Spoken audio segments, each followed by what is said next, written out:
Well, thanks for being with us today on the Extra Point Podcast here on Arizona's Family. We are closing in on opening day to the 2022 Major League Baseball season. So pleased to be joined by the Arizona Republic Major League Baseball Diamondbacks beat writer Nick Piecoro. We both started covering baseball right around the same time, 2006, here in Arizona. He's one of my favorite reads here in this town, and I think one of the best baseball voices in the country.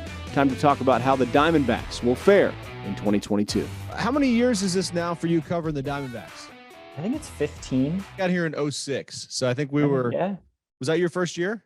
I was just starting as a backup. Maybe at the end of 05, I was starting as a backup to Bob McManaman. Wow. So was this always the goal from when you were a kid to be a baseball writer? Yeah. Once I realized I wasn't good enough to play, that was what I wanted to do. What's the best career what's the best moment from your playing career though? Is there one? You were at what, like Ironwood High School? Is that right? I wasn't good enough to play in high school even. I mean, I got word pretty quickly. I realized pretty fast that it wasn't going to happen. So I don't know. I mean, I was like a second baseman who like had no arm and, could field the routine ground ball and, usually could make decent contact, but I'm sure it will come as very little surprise. I didn't have a whole lot of pop. Well, there's still time, man. Just that was during the performance enhancing drugs era, so maybe. Well, I hadn't learned how to add loft to my swing, so maybe with the launch angle stuff, maybe I sold myself short back then. Well, how much has the game even changed since 05, 06 when you kind of landed? That was right in the middle of the Jason Grimsley news and what Brandon Webb won the Cy Young. I remember I came to town and I was straight out of Spokane covering rookie ball and got plugged right into covering the majors. And it was crazy. It's still, I still can't even believe that it happened. What was it like those first couple years, just, cause you're from here covering the Diamondbacks? Yeah. I think it was a little bit intimidating at first. Mainly because it was a lot more of a veteran group. So, I mean, it was kind of the end of the Luis Gonzalez era. Craig Counsell was still there. I mean, there were a lot of guys that were just older players that I had gone from watching on TV or having their baseball cards or something to guys that I'm suddenly asking questions of in the clubhouse. I think it got easier for me a couple of years later when that next wave of prospects started popping up, guys like Stephen Drew and Connor Jackson and Carlos Quentin and Miguel Montero and guys that were kind of more in the same age bracket as me. And I kind of was able to just sort of be like, oh yeah, that's just some other dude. There's nothing mystical about them. It's just another guy. So it became a lot less intimidating for me. So what, if this is what your 16th year, then what do you expect to see? What are you most looking forward to about this summer? Well, I mean, coming off of 110 losses, obviously I don't think that expectations from like a win-loss perspective are super high, but I mean, like every season, there's always stuff that's going to be interesting to monitor. Just how is this newest wave of Diamondbacks prospects going to do? They're going to have a few more of them start to move up this year, I'm sure. And one in Geraldo Perdomo is going to make the opening day roster, it looks like. So I think, we'll get a better sense of where this kind of, they haven't used the word rebuild, but clearly they're kind of doing that, kind of where this rebuild stands by the end of the year. I think I've written about this. I think it's always interesting to see how, how ownership reacts and responds to these sorts of things. And they seem to have a lot of support right now with this group, but it's not hard to envision some things going wrong, or maybe instead of going wrong, not going right away, which is probably a better way of putting it with young players in baseball. Sometimes it takes time, and seeing that ownership group react in a negative way to that sort of thing. With the group, with Mike Hazen and Torey Lovello, I mean, it has been 2 solid years here, tough to watch. And I mean, as much as this has been a Suns town and that's been fun, and a Cardinals town, I love the pace of baseball in this town because it gets hot. Everybody just kind of turns on the ball game. You don't have as much going on. How long do you feel like that leash is right now, and how much of it has been by design that, hey, you're not going to compete with the Dodgers right now, so tear it to the ground? Yeah, I mean, that's the thing though, is they've kind of refused to tear it to the ground, right? I mean, they continue to carry rosters with Madison Bumgarner and David Peralta and Nick Ahmed, and even after they let Goldschmidt and Pollock and Corbin go, either by trade or free agency after the 18 season, they continued to try to contend. So they've tried to do a really difficult thing. They're trying to, in baseball, people like to use the phrase thread the needle. It's just really hard to both rebuild and be competitive at the same time. So, I mean, I think that when you look at like how much of a leash do those guys deserve, I do think it's fair to cut them some slack because they're trying to do something that, not that it's never been done, but like, the Brewers have kind of pulled it off in the last 5-10 years. The Rays kind of pulled it off. Oakland had tried to avoid it, but they've had to tear down here recently.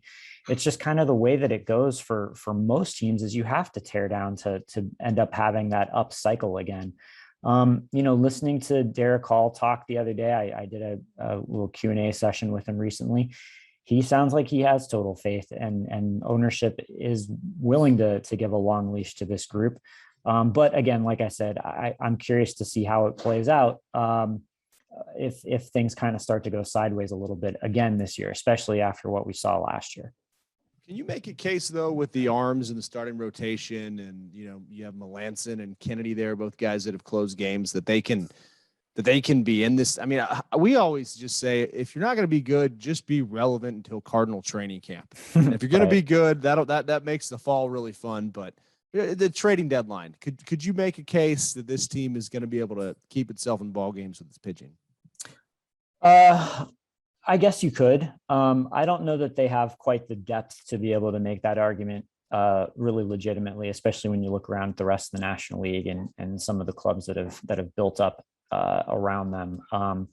But look, yeah, if Madison Bumgarner, and we're not even asking him to get back to his old, top of the rotation self, but is kind of more the mid rotation type of workhorse that he was for times last season. If Zach Gallen gets healthy, stays healthy, makes 30 starts, and is the guy that he was in 2020, 2019, 2020. It's a little, Merrill Kelly, I think, is a pretty dependable arm. After that, it's a little dicey. Zach Davies is coming off of a really bad year. Luke Weaver has never been consistent. They do have a wave of pitching prospects that are coming. I don't know that anybody could really bank on those guys immediately stepping in and dominating and helping, carry the team. The bullpen, again, I mean, you mentioned Melanson, Ian Kennedy. Those are veteran guys that gives you some sense of stability. But that's a unit that just kind of lacks dominance. It doesn't have a lot of like dominant stuff, guys with really good arms, especially when you compare it to some other teams, including the Dodgers in the division, where you've got like 3-4 guys that pump 95 to 100 and can just overpower hitters, which is kind of the name of the game a lot of times for bullpens these days. But look, yeah, I mean, they have some guys that have done it before in the big leagues. If it all comes together, maybe it works out. It's sort of like you have to kind of think of it in terms of like having a big long parlay bet or something, right? If this happens, if that happens, if that happens, like, yeah, it could happen, and maybe you're sitting there at the window dreaming on it. But like the reality is, those parlays give you crazy odds for a good reason. Torey Lovullo's lineup card that he gets to fill out every day, I don't know that that's going to really spark fear into the National League here, all of baseball. How creative do you think he will get day in and day out filling out that lineup card? Yeah, that's a good point. I feel better about the lineup than I do about the pitching. I just think it's a pretty decent group of guys if it stays healthy. I maybe I'm higher on some of these players. I mean, I think Dalton Varsho's last couple months, I know nobody in the Valley was paying attention last season, and rightfully so. But his last couple months were really good. That seems like a guy that's kind of on the verge of a breakout and could be a really good player. We all know what Ketel Marte can do. I think Geraldo Perdomo, who I mentioned earlier, who's probably going to get the starting shortstop job while Ahmed is down. We'll see how long that lasts. And if they have to make a tough decision at some point, I kind of wonder if they will, because I think Perdomo is a really interesting player. He's added some power to his game. He's always had a really good approach. He's a slick fielder. I think it's a guy that has a chance to be a good player. David Peralta looks really good this spring. His swing looks cleaner, more direct, just less moving parts. And we all know that he's been a good hitter in the past. Carson Kelly was on the verge of a breakout last year before he got hurt. I just feel like there's a lot more. It's a little easier for me to kind of see this as a competitive lineup day in and day out. I just feel like there's a chance that I don't think they're going to be a top 5 offense in the National League. I don't even know if they'll be, above average, but I think they'll be decent. I think they'll be competitive, and I think they're going to put guys in better positions this year to pick up the ball cleanly. Whereas last year they're kind of stretching guys all around and trying to create versatility where maybe it wasn't there. When you look at different teams that have risen up, when you catch an up wave in 2011 and 2017, and teams have been built, and it was kind of crazy with Dave Stewart. I mean, even Kevin Towers, it was like all the expectations were there. The team didn't perform. The guy would leave. The team would do good, and it didn't make any sense. Where would you say this franchise is on the way back up? Yeah, I mean, I think that you have to feel pretty good about it because of where they are relative to other teams in the industry.